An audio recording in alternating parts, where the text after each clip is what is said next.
Marine Le Pen et Jordan Bardella sont des délinquants et des bourgeois. Tous les deux ont été visés par une enquête de faux assistants parlementaires.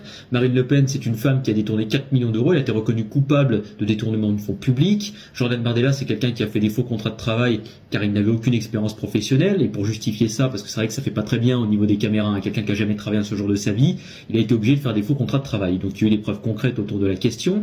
Jordan Bardella, la seule expérience qu'il a, c'est un stage d'une semaine dans l'entreprise de son père. Son père qui est multimillionnaire et auto-entrepreneur, qui possède une entreprise de distributeur de snacks et de boissons.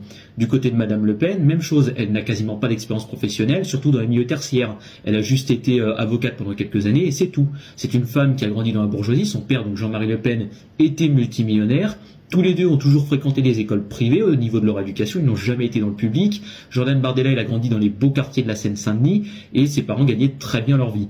Mais alors pourquoi les gens votent pour ce parti politique? Eh bien pour une seule raison, l'immigration. Mais ne tombez pas dans le panneau le Rassemblement National. Alors oui, sur le papier, promet monts et merveilles. Dans la vraie vie, ça va pas se passer comme ça. Le Rassemblement National ne propose rien de concret vis-à-vis de l'immigration. Je vous donne un simple exemple avec cet extrait vidéo. Vous l'expulsez massivement, pas seulement les délinquants. Une expulsion coûte 13 800 € en moyenne. S'il y a 130 000 personnes sous OQTF à expulser, ça fait à peu près 1,8 milliard. Comment vous financez?